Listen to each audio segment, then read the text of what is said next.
আসসালামু আলাইকুম। আপনার উপর শান্তি বর্ষিত হোক। প্রিয় সত্যান্বেষী, খতমে জামালির সত্য ও সুন্দরের ভুবনে স্বাগতম। আসলে জীবনকে সুন্দর করার জন্য প্রয়োজন কোরআনের জ্ঞান।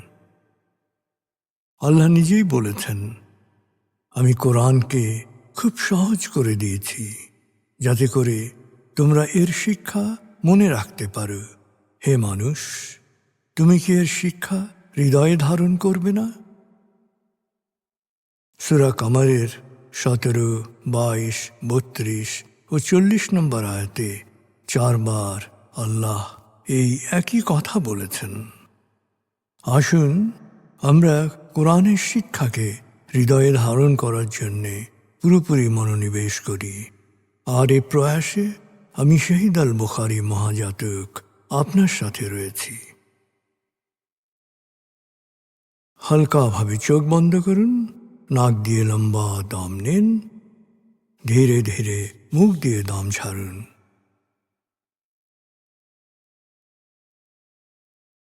দম নেবেন পেটে, ছাড়বেন মুখ দিয়ে।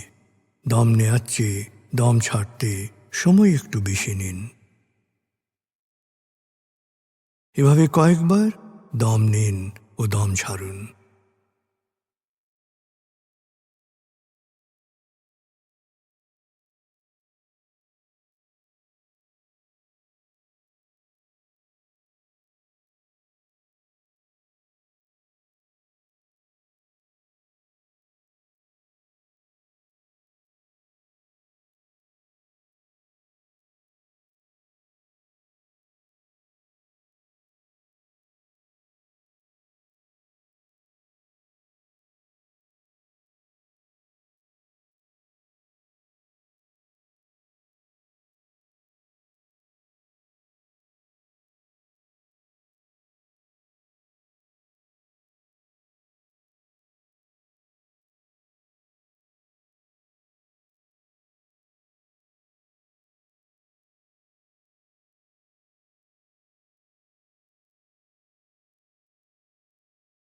এবার দম স্বাভাবিক হতে দিন।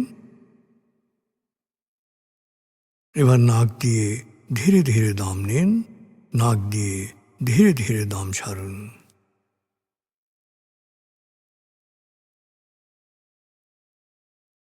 এভাবে কয়েকবার দম নিন, দম ছাড়ুন।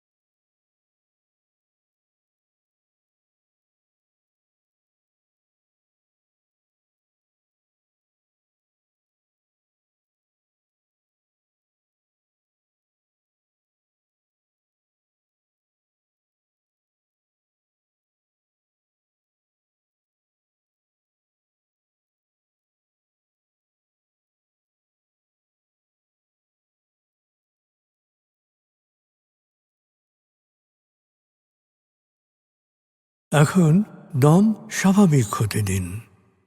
আপনি শুধু দম খেয়াল করুন।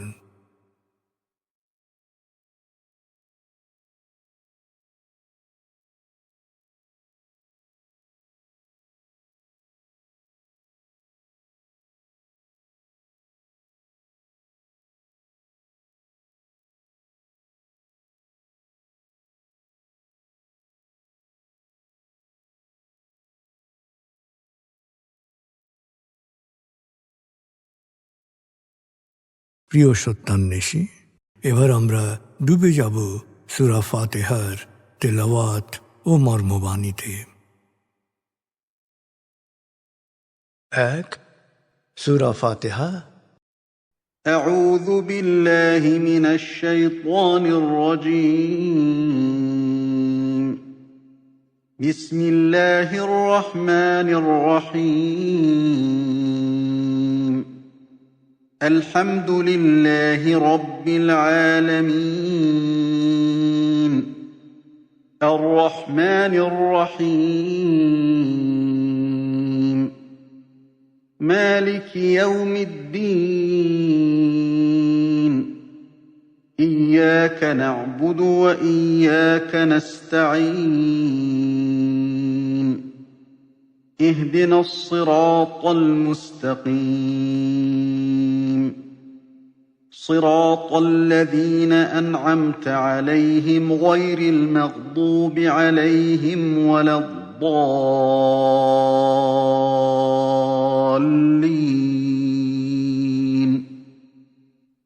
দয়াময় মেহেরবান আল্লাহর নামে সকল প্রশংসা মহাবিশ্বের প্রতিপালক হে আল্লাহ তোমারই জন্যে।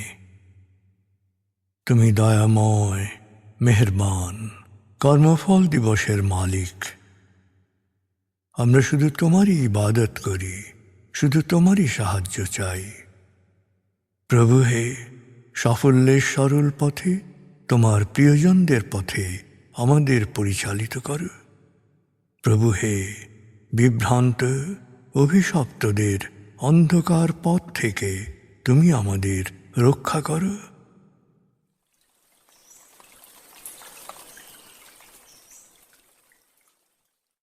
ভাব ৮৬, প্রিয় সত্যান্বেষী। ভাব ৮৫ আয়াতগুচ্ছে আমরা শুনেছি শাশ্বত ধর্মবিধান, ইব্রাহিম আলাইহি ওয়াসাল্লামের প্রার্থনা ও মানুষকে আল্লাহর প্রতিনিধি মনোনয়ন প্রসঙ্গ। ভাব ৮৬-তে আমরা শুনব সূরা আরাফ ১ থেকে ১৮ আয়াতের তেলাওয়াত ও মর্মবাণী। এই আয়াতগুচ্ছে ইবলিসের মানুষকে বিভ্রান্ত করার প্রতিজ্ঞা সম্পর্কে বর্ণিত হয়েছে। ৭ সূরা আরাফ। বিসমিল্লাহির রহমানির রহিম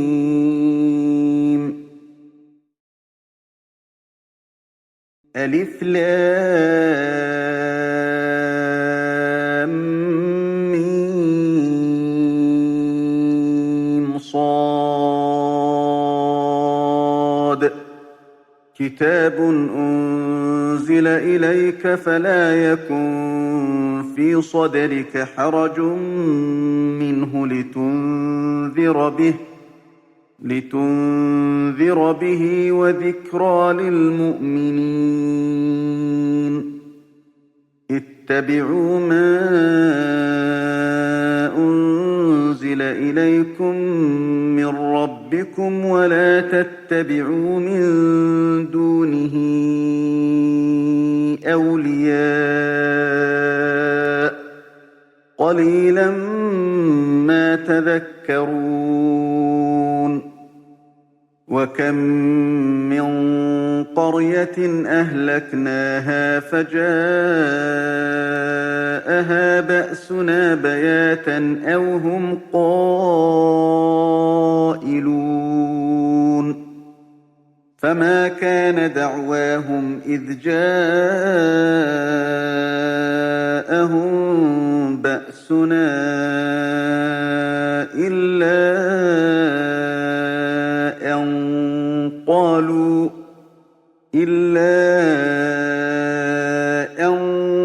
قالوا إنا كنا ظالمين فلنسألن الذين أرسل إليهم ولنسألن المرسلين فلنقصن عليهم بعلم وما كنا غائبين والوزن يومئذ الحق فمن ثقلت موازينه فأولئك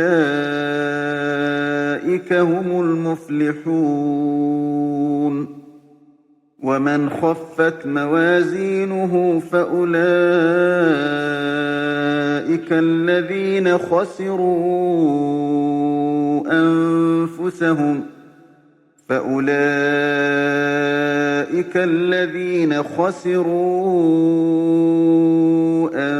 أنفسهم بما كانوا بآياتنا يظلمون ولقد مكناكم في الأرض وجعلنا لكم فيها معايش قليلا ما تشكرون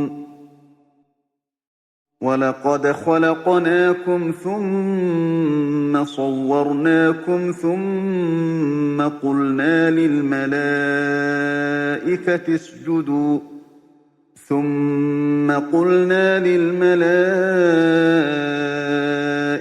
اسجدوا لآدم فسجدوا إلا إبليس لم يكن من الساجدين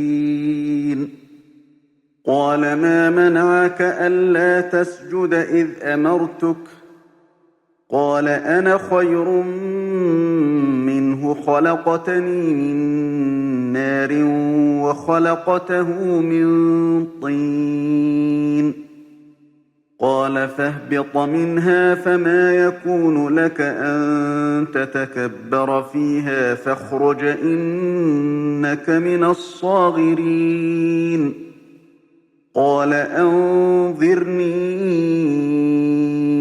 إلى يوم يبعثون قال إنك من المنظرين قال فبما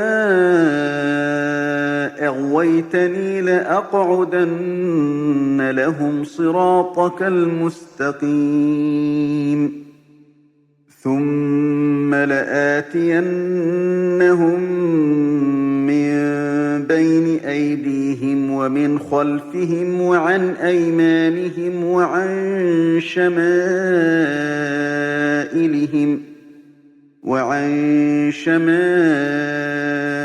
شمائلهم ولا تجد أكثرهم شاكرين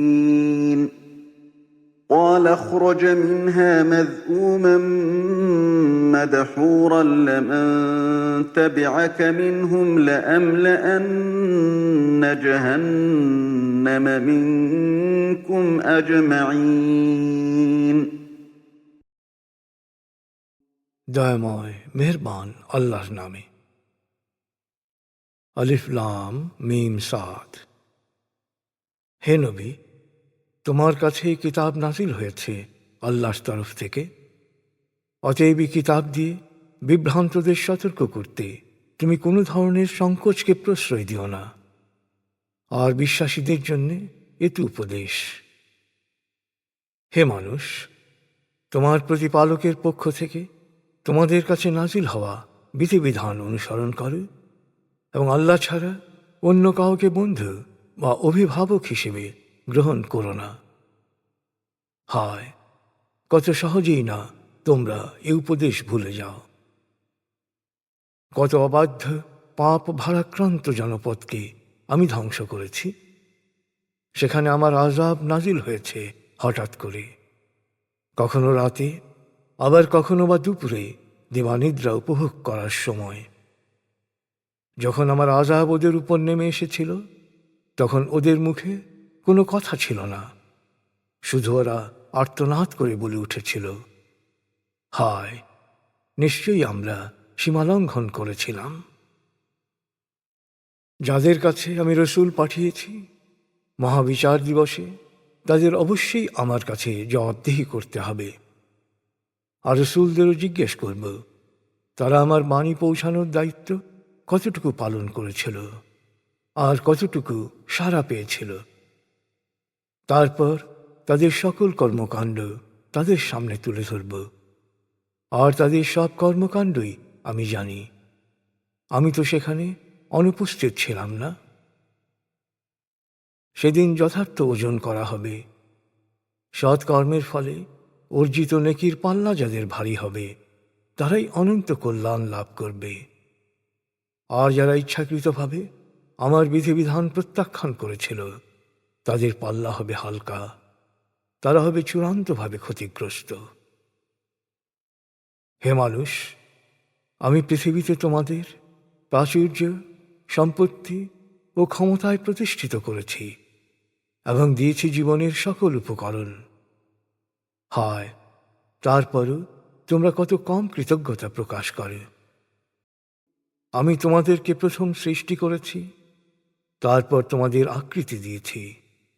তারপর ফেরেশতাদের বললাম, আদমকে সেজদা করো।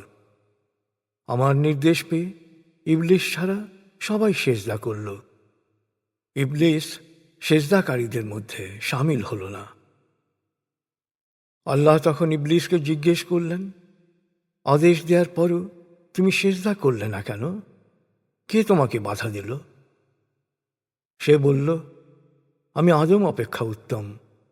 আমাকে তুমি আগুন থেকে সৃষ্টি করেছ, আর ওকে বানিয়েছ কাদা দিয়ে।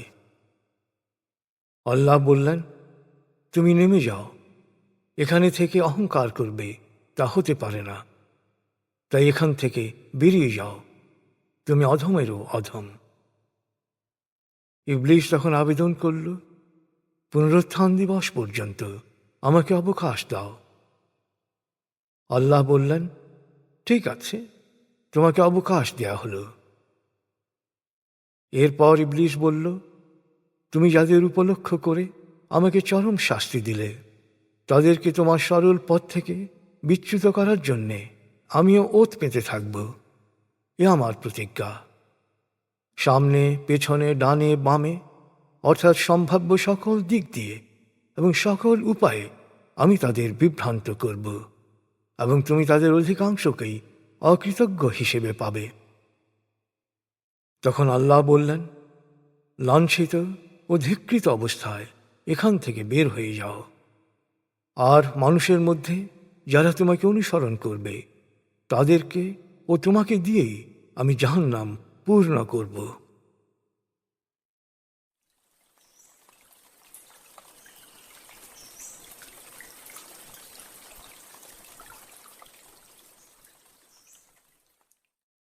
প্রিয় সত্যান্বেষী, এবার আজকের আয়াতগুচ্ছ থেকে একটা পয়েন্ট নিয়ে ভাবুন, যা আপনি অনুসরণ করার চেষ্টা করবেন। ভাবনাটা হতে পারে, আল্লাহ পৃথিবীতে আপনাকে যে জীবন উপকরণ দিয়েছেন, এই জন্যে আল্লাহর কাছে কৃতজ্ঞতা প্রকাশে আপনি কি আন্তরিক?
প্রিয় সত্যান্বেষী, কোরআনের মূল শিক্ষা শুকরিয়া ও দোয়া। প্রভু আপনাকে যা দিয়েছেন সেই জন্যে বারবার কৃতজ্ঞতা প্রকাশ করুন, তাকে হৃদয়ের গভীরে স্মরণ করুন।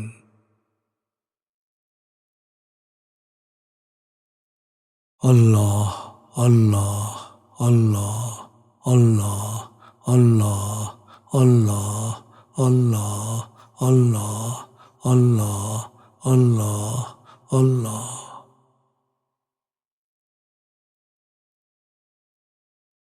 আস্তাগফিরুল্লাহ আস্তাগফিরুল্লাহ আস্তাগফিরুল্লাহ আস্তাগফিরুল্লাহ আস্তাগফিরুল্লাহ আস্তাগফিরুল্লাহ আস্তাগফিরুল্লাহ আস্তাগফিরুল্লাহ আস্তাগফিরুল্লাহ আস্তাগফিরুল্লাহ আস্তাগফিরুল্লাহ।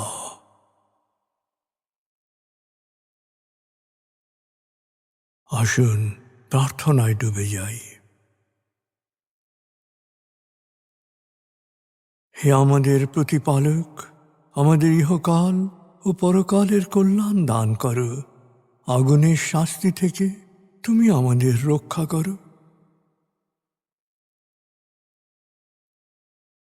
হে আল্লাহ, পানাহ দাও ভয় ভীতি আতঙ্ক থেকে, অশান্তির আগুন থেকে, অস্থিরতা হতাশা পেরেশানি থেকে, দুঃখ কষ্ট থেকে, ঋণ ও কুফরি থেকে, অভাব আসক্তি ও নেতিবাচকতা থেকে।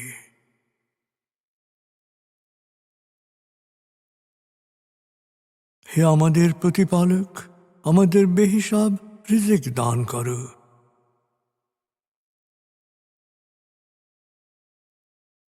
হে নিরাময়কারী, আমাকে পরিপূর্ণ নিরাময় ও সুস্বাস্থ্য দান করো।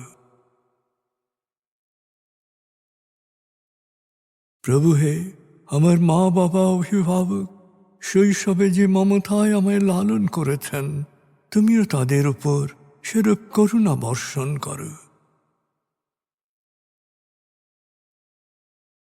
হে আমাদের প্রতিপালক, আমার পরিবারকে প্রাজ্ঞ সুখী ও সমৃদ্ধশালী পরিবারে রূপান্তরিত করো।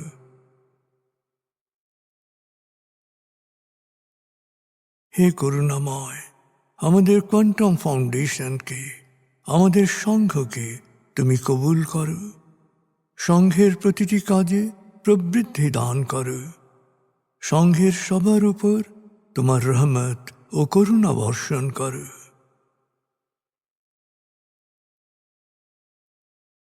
প্রভু হে, আমাদের দেশকে তুমি ভালো মানুষের স্বর্গভূমিতে রূপান্তরিত করো। হে করুণাময়, পৃথিবীর সকল শোষিত বঞ্চিত মানুষকে জালেমের জুলুম থেকে, শোষকের শোষণ থেকে মুক্তি দাও।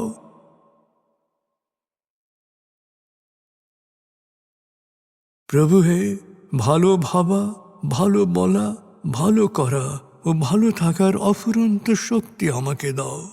আমি যেন সব সময় নিজের ও অন্যের যত্ন নিতে পারি। প্রভু হে, আমাকে বিশ্বাসী সৎকর্মশীল সংঘবদ্ধ মানুষ হিসেবে মৃত্যু দান করো।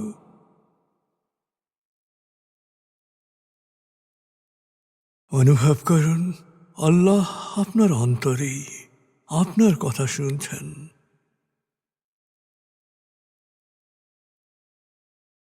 আল্লাহ আল্লাহ আল্লাহ আল্লাহ আল্লাহ বলতে বলতে মনের সকল আকুতি তাঁর কাছে পেশ করুন।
এবার মনে মনে বলুন, দয়াময় তুমি মহান, সর্বশক্তিমান, আমি তোমারই দাস, আমি তোমাতেই সমর্পিত।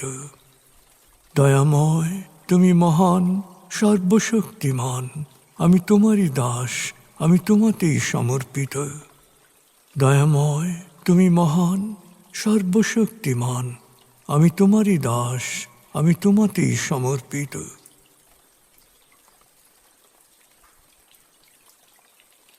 অনুভব করুন আল্লাহ আপনার প্রার্থনা কবুল করেছেন।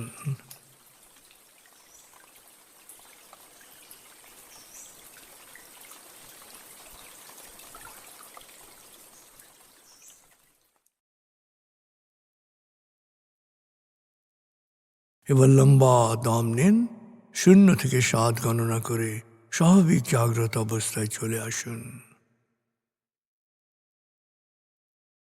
আপনার জীবন সুন্দর হোক, সফল হোক। খুদা হাফিজ। আসসালামু আলাইকুম। আপনার উপর শান্তি বর্ষিত হোক।